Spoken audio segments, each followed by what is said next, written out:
레위기 5가지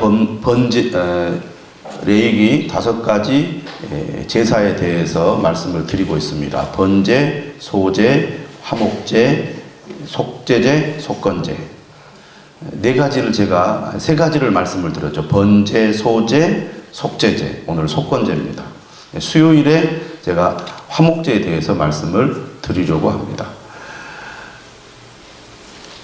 속제제와 속건제는 의무제입니다. 반드시 드려야 하는 제사죠. 속제제는 정결제라고 해서 죄로 말미암아 더러워진 사람이 속제제를 드림으로 죄로부터 정결하게 되는 제사라고 할 수가 있겠습니다. 하나님은 거룩하신 분이기 때문에 우리가 죄로 더러워지면 하나님 앞에 나아갈 수가 없습니다. 피는 세제 역할을 해서 우리의 죄를 깨끗하게 씻어줍니다. 그래서 우리가 하나님 앞에 나아갈 수가 있게 되는 것이죠. 속건제는 속제제의 일종이지만 특별합니다. 오늘 이 속건제의 내용을 살펴보면 오늘 우리 그리스도인들이 깊이 생각하고 배워야 할 것들이 많이 있음을 알 수가 있습니다. 우리는 너무나 쉽게 죄를 회개하고 용서를 구하고 그리고 말로 모든 것을 때우는 경우들이 많이 있는데 오늘 속건제는 우리의 진정한 회개나 참회가 말로 고백하는 것으로 끝나서는 안 된다는 것을 가르쳐주고 있습니다. 속죄제가 정결제라고 불린다면 속건제는 배상제라고 불린다는 것입니다. 매일 성경에 보시면 정결제로 불리는 속죄제와 달리 속건제는 배상제로 불립니다. 속건제의 핵심은 배상입니다. 하나님의 자비는 죄인을 용서하지만 공의는 죄에 대한 대가를 요구합니다. 이렇게 되어 있습니다. 속건제는 배상이 핵심이라는 것이죠. 무엇인가 남에게 또는 하나님께 손해를 끼쳤다면 보상을 해야 된다는 것이 속건제의 핵심 내용이라고 하겠습니다. 자, 오늘 말씀을 보시면 여호와께서 모세에게 말씀하셨습니다. 뭐라고 말씀하셨느냐? 누구든지 여호와의 성물에 대하여 부지 중에 범죄하였으면 여호와께 속건제를 드리되라고 되어 있습니다. 누구든지 부지 중에 범죄하였으면 우리가 속죄제 말씀을 통해서도 느끼는 바지만 우리가 잘 모르고 지은 죄라 할지라도 죄는 죄라는 것입니다. 죄는 반드시 그 자신에게 그리고 타인에게 그리고 그가 속한 공동체에 영향을 끼치는 것이기 때문에 죄 문제를 절대로 가볍게 넘겨서는 안 된다는 것이죠. 아, 내가 잘못했구나. 내가 죄를 지었구나 깨달았다면 이 죄의 문제를 해결해야지 내가 모르고 한 것이니까 어쩔 수가 없어. 내가 일부러 한 것도 아닌데 내게 무슨 책임이 있는가 이렇게 변명하거나 얼렁뚱땅 넘어가서는 안 된다는 것입니다. 그만큼 죄는 심각하게 여기고 죄가 끼치는 영향이 얼마나 무서운지를 우리가 알고 죄 문제를 적극적으로 해결하려는 자세를 가져야 된다는 것이죠. 그것을 계속 방치하게 되면 어떻게 됩니까? 결국 우리의 이 마음의 상태, 신앙의 상태가 병들게 되고 잘못된 방향으로 가게 되어 있습니다. 사람은 본성이 죄인이기 때문에 하나님의 말씀을 따라 믿음의 길로 가려고 하기보다는 하나님의 말씀을 떠나 세상의 길로 가려는 성향이 강합니다. 우리가 어떤 상황 속에서 갈등을 할 때 하나님의 말씀을 듣고 말씀대로 내가 가야지 이렇게 결단하기보다는 세상의 소리를 듣고 아 그래? 그렇게 해도 괜찮겠네?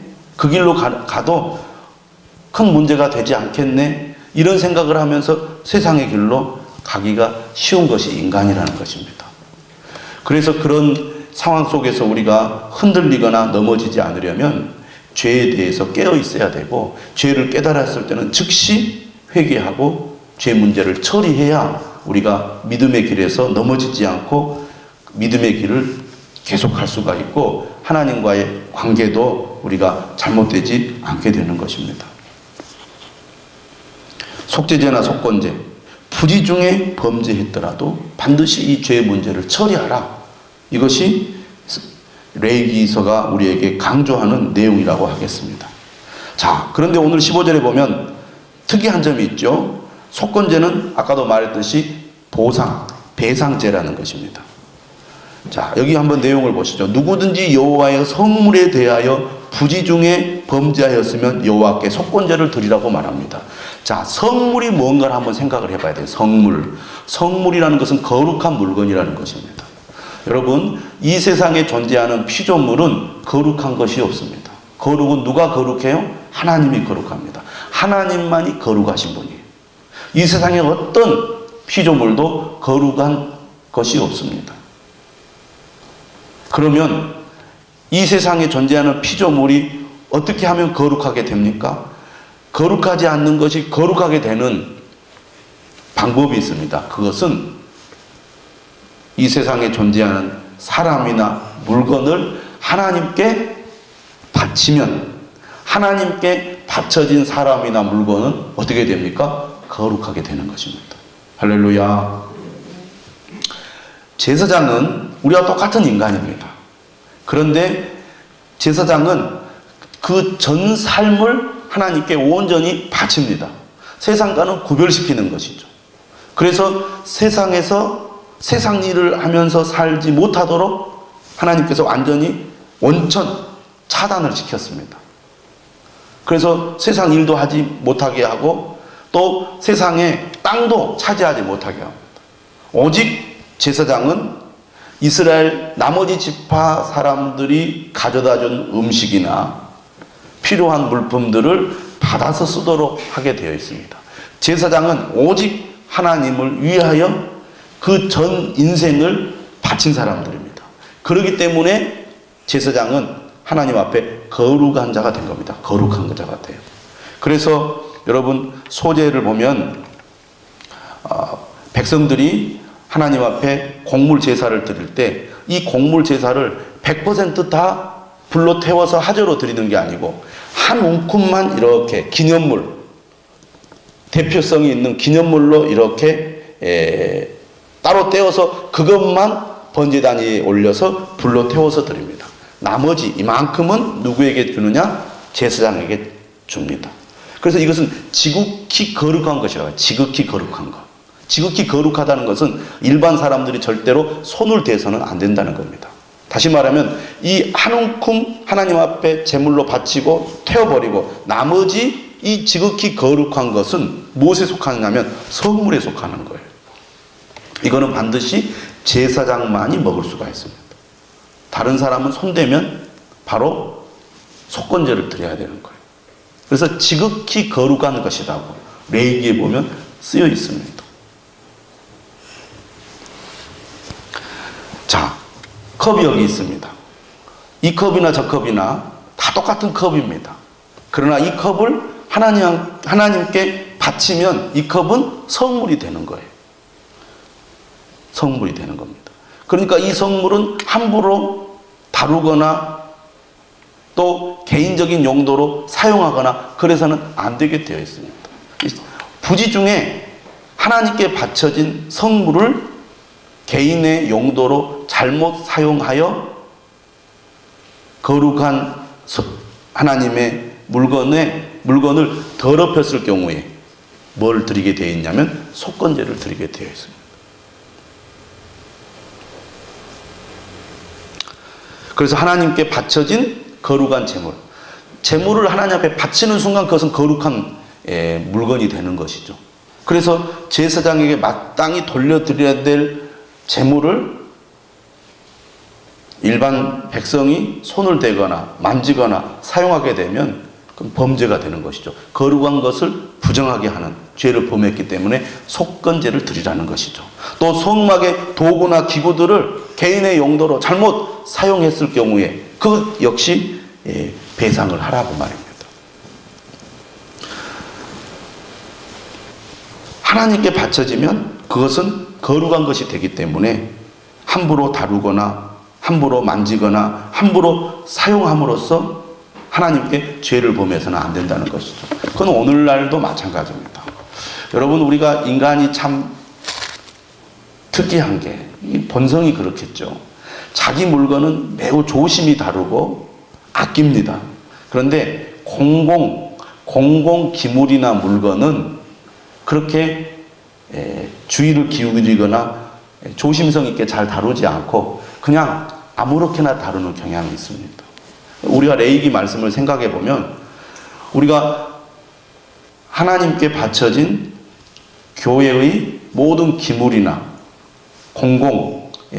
그런 기물들은 우리가 함부로 다뤄서는 안 된다는 것이죠. 오히려 하나님께 바쳐진 거룩한 물건이기 때문에 더 주의 깊게 다루어야 할 책임이 있다는 것이죠. 그게 진짜 믿음이 있는 사람이라면 마땅히 그런 태도를 취해야 맞습니다. 내 것이 아니니까 망가지든지 잘못되든지 잃어버리든지 그렇게 생각하면 안 된다는 것이죠.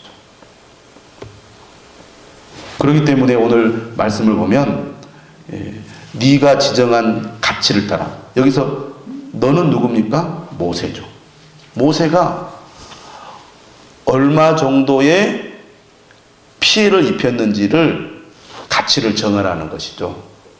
성물에 대해서 피해를 입혔다면, 죄를 범했다면 모세로 하여금 어느 정도의 피해를 입혔는지 그 가치를 정해서 성소의 세겔로 몇 세겔 은에 상당한 흠없는 순양을 양떼 중에서 끌어다가 속건제로 드려라, 그렇게 되어 있습니다.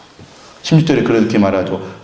성물에 대한 잘못을 보상하되 그것의 5분의 1을 더하여 제사장에게 줄 것이요, 제사장은 그 속건제의 순양으로 그를 위하여 속죄한 즉 그가 사함을 받으리라.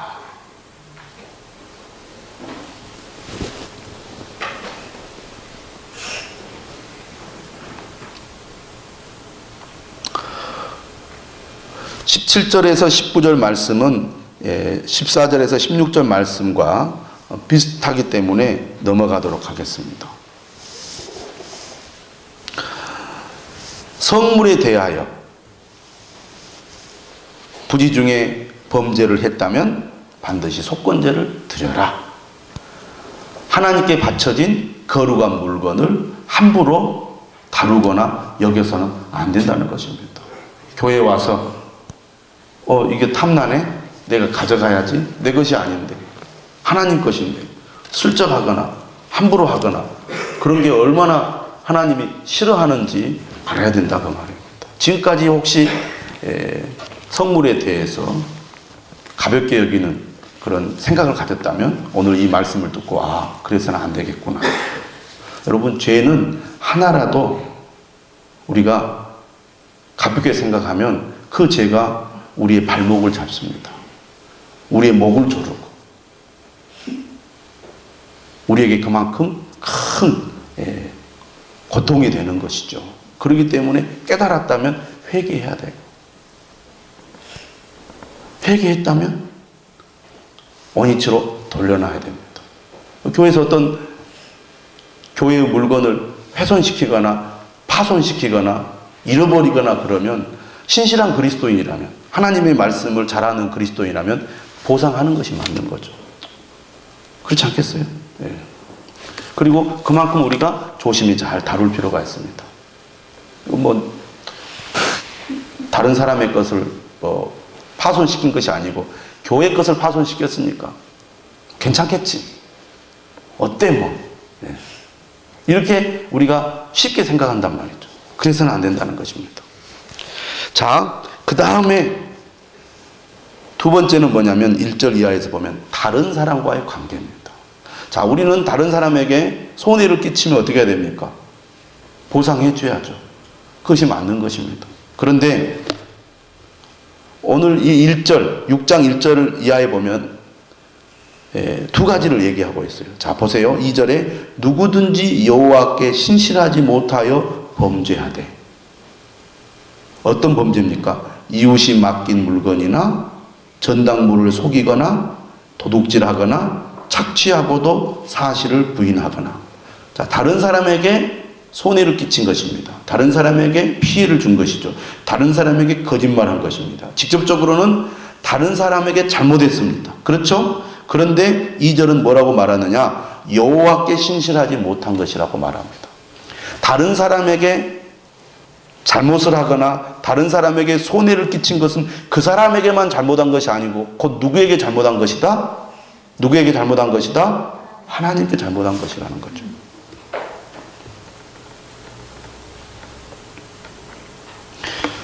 다시 내용을 보십시오. 2절에 이웃이 물건을 맡겼어요. 그런데 그걸 속였습니다. 예를 들면 10개를 맡겼는데 7개밖에 안 맡겼다고 속이거나 도둑질하거나 맡겼는데 맡긴 적이 없다고 내 것을 삼는다거나 또 빼앗아 버린 것입니다. 그래 놓고 뭐라고 말해요? 사실을 부인하는 거. 이건 상당히 고의적이죠. 남의 것을 가로채 놓고 나 그런 적 없는데.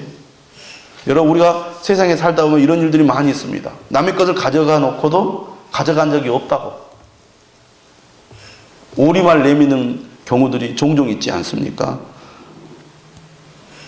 또 3절에 보면 남의 잃은 물건을 줍고도 사실을 부인하여 거짓 맹세하는 등. 남의 물건을 주었는데 났어요.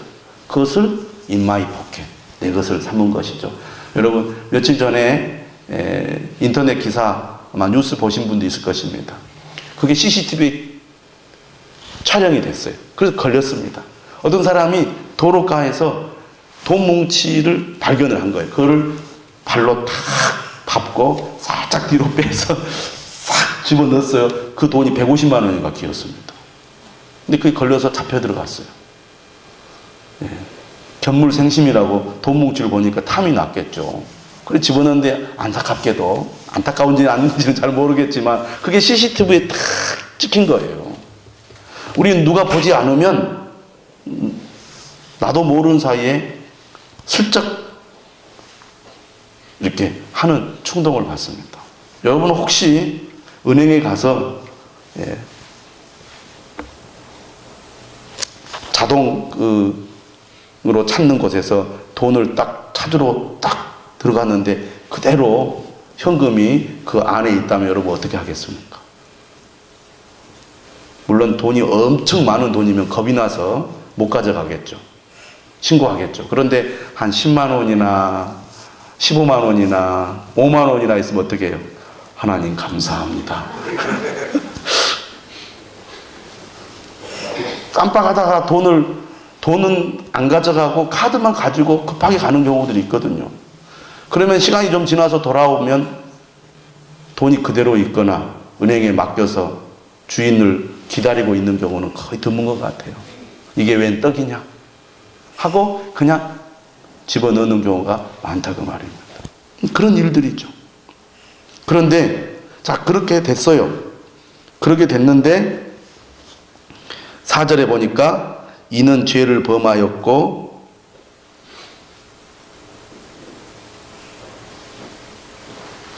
3절에 남의 잃은 물건을 줍고도 사실을 부인하여 거짓 맹세하는 등 사람이 이 모든 일 중에 하나라도 행하여 범죄하면 이는 죄를 범하였고, 죄라는 것은 100가지를 짓거나 50가지를 짓거나 한 가지를 짓거나 죄를 지었다면 똑같은 죄인이라는 것이죠. 범죄하면 이는 죄를 범하였고 죄가 있는 자니 그 훔친 것이나 착취한 것이나 맡은 것이나 잃은 물건을 주운 것이나 그 거짓 맹세한 모든 물건을 돌려보내되 그 본래 물건의 5분의 1을 더하여 돌려보낼 것이니 그 죄가 드러나는 날에 그 임자에게 줄 것이요. 드러나면 솔직히 인정하고 배상을 하라고 말입니다. 물론 양심에 찔려서 내가 잘못했구나, 돌려줘야지. 그렇게 하나님께서 그 양심에 깨닫게 해도 돌려줘야 되겠죠. 그러나 드러나면 돌려주라는 것인데, 자, 여기서 특이한 점이 뭐냐면 그 본래 물건의 5분의 1을 더하여 돌려보내라는 겁니다. 그러니까 내가 100만 원어치 상대방의 것을 훔쳤다면 얼마를 돌려주라는 것입니까? 얼마? 120만 원. 여러분, 우리가 남에게 피해를 주면요, 다 그것만큼만 내가 보상해 주려는 마음을 가지고 있습니다. 내가 잘못해놓고도 나는 손해를 안 보려고 하는 마음이 있어요. 언제 우리가 좀 그런 불편한 마음이 드냐면 교통사고가 났을 때입니다. 상대방이 내 차를 받아버렸어요. 그랬을 때 거의 10중 8구 큰 소리를 치면서 당신이 잘못했다고 우깁니다. 저도 그렇게 당했어요, 근래, 작년에. 그런데 보상을 해줄 때 어떻게 해주느냐, 보통 고쳐주기만 해요. 고쳐주기만 하잖아요. 그런데 따지고 보면 이미 차는 사고가 난 순간 차값이 뚝 떨어집니다. 그렇잖아요. 온 상태로 깨끗하게 해놨다고 해서 우리가 중고차로 팔 때 제 가격을 받습니까? 못 받는 거죠. 그러니까 나는 당신이 사고 나기 이전의 상태대로 고쳐줬으니 나는 할 도리를 다 했다. 이런 경우가 많다고 말입니다. 그런데 따지고 보면 억울한 일이죠. 진짜로 보상해 주려면 그 손해본 것까지도 보상을 해줘야 맞습니다. 근데 그게 자동차 보험에서 그 얘기가 나왔어요. 제가 뉴스에서 전에 한번 들은 적이 있는 것 같습니다. 단순히 사고 나기 전 상태로만 고쳐줘서는 안 된다는 거예요. 차값이 떨어진 것까지 보상해 주는 것이 맞다는 거예요. 그렇잖아요. 그러니까 우리는 그냥 되도록이면 내가 손해보지 않은 상태대로 보상해 주는 것으로 말려고 하는 경우가 많다는 겁니다. 그런데 오늘 말씀은 눈에 보이지 않는 부분의 것까지 보상을 해주라는 것입니다. 다른 표현을 하면 정신적 피해도 보상하라는 거죠. 진짜 나는 당신에게 미안합니다. 나는 진짜 당신에게 잘못했습니다. 이런 마음이 표현이 되어야 한다는 것이죠. 나는 잘못하긴 했지만 나는 절대로 손해보고 싶지 않습니다. 매정하죠. 매정하잖아요. 그런데 5분의 1을 더하라는 것은 나는 당신에게 진짜 잘못했습니다. 할 수만 있으면 당신의 마음의 상처까지, 마음의 서운함까지, 마음의 억울함까지 내가 갚아주고 싶습니다. 상대방의 마음까지 헤아리는 그런 태도라고 할 수 있겠습니다. 하나님께서 그렇게 정한 것이죠. 오늘 우리도 다른 사람과의 관계에서 그런 태도가 필요하다는 것이죠. 너무 인색할 때가 많아요. 너무 자기중심적이고 어떻게 해서든지 다른 사람과의 관계에서 나는 손해를 안 보려는 그런 태도를 가지는 경우가 많습니다. 그런데 그것은 성물에 대한 잘못을 보상할 때도 똑같이 그렇게 얘기를 해요. 16절에 그렇게 나와 있잖아요. 5장 16절에. 성물에 대한 잘못을 보상하되 그것에 5분의 1을 더하여 제사장에게 줄 것이요. 여러분, 우리가 인간관계를 할 때 그런 거 있잖아요. 저 사람은 정말 마음을 다하여 나에게 더 잘해주려고 한다. 더 베풀려고 한다. 내 마음을 헤아리려고 한다. 이런 게 느껴지잖아요. 저 사람은 뭔가 서비스를 하는 것 같아도 인색하다. 사람이 너무 좀 째째하다. 정말 이기적이다. 똑같이 좋은 일을 하면서도 상대방의 마음을 감동시키는 사람이 있는가 하면 상대방의 마음을 오히려 닫게 만드는 사람이 있다고 말합니다. 5분의 1을 더하여라는 걸 여러분이 생각해 보시기 바랍니다. 당장에는 내가 아까울 수 있고 당장에는 내가 좀 손해보는 것 같을 수 있을지 모르지만 그런 태도나 행동들이 오히려 상대방의 마음을 얻는 일이 되고 그것이 하나님이 또 기뻐 받으신다는 것입니다. 그리고 하나님이 아시고 하나님이 용서해 주시고 하나님이 더 크게 보상해 주신다는 믿음을 우리가 가져야 될 줄로 믿습니다. 그래서 분명히 뭐라고 그랬냐면 사함을 받으리라. 사함을 받으리라. 이런 표현을 쓰고 있어요. 16절도 그렇죠. 그를 위하여 속죄한 즉 그가 사함을 받으리라. 그리고 18절에도 그가 사함을 받으리라. 그리고 6장 7절에도 그는 무슨 허물이든지 사함을 받으리라.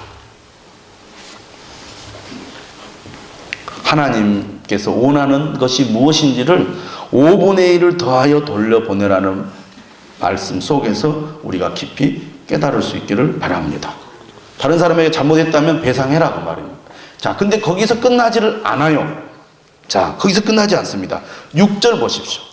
그는 또 그 속건 제물을 여호와께 가져갈지니 곧 내가 지정한 가치대로 양떼 중 흠없는 순양을 속건 제물을 위하여 제사장에게로 끌고 갈 것이요.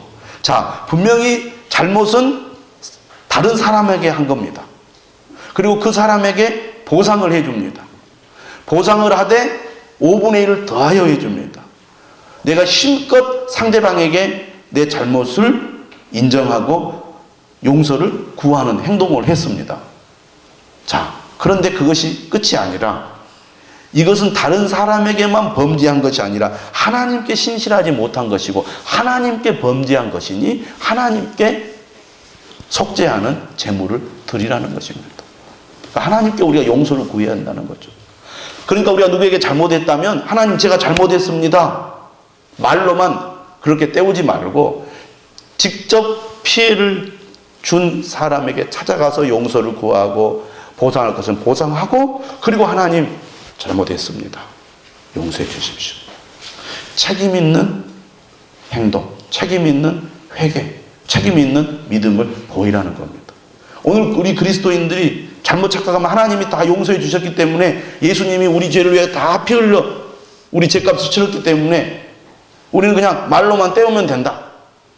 하나님의 은혜를 값싼 은혜로 만드는 그런 잘못을 범할 때가 있습니다. 그래서 사람들이 뭐라 그러냐? 예수 믿는 사람들을 입만 살았다 그러고 말만 좋다 그러고 그런 우리가 손가락질을 받을 때가 있지 않습니까? 오늘 말씀을 보면 다른 사람에게 보상할 뿐만 아니라 하나님께도 분명히 속죄 제사를 드려서 죄를 완전히 해결하라는 겁니다. 그래서 제사장에게로 속건제물, 순양, 흠없는 순양을 속건제물로 가져가면 제사장은 여호와 앞에서 그를 위하여 속죄하고 그는 무슨 허물이든지 사함을 받으리라. 얼마나 귀한 말씀입니까? 무슨 허물이든지 사함을 받으리라. 여러분, 속죄제나 속건제나 정말 우리가 감사할 것은 어떤 죄이든지 우리가 진정으로 하나님 앞에 죄를 고백하고 속죄하면 주님께서 다 깨끗하게 사해 주신다는 것입니다. 그래서 이 속죄제나 속건제는 슬픈 제사가 아니라 오히려 감사, 기쁨, 영광, 축복의 제사라고 할 수가 있습니다. 왜? 다시 한번 하나님께 나갈 수 있는 기회를 얻는 것이고 하나님과의 관계를 회복하는 그런 제사이기 때문입니다. 여러분, 무슨 허물이든지 사함을 받으리라. 이런 선언을 우리가 받았을 때 얼마나 기쁘겠습니까? 저는 우리 그리스도인들이 이 음성을 들을 수 있기를 바랍니다. 그는 무슨 허물이든지 사함을 받으리라. 저와 여러분들에게 이 은혜가 넘치시기를 주님의 이름으로 축원합니다. 기도하겠습니다. 말씀을 의지해서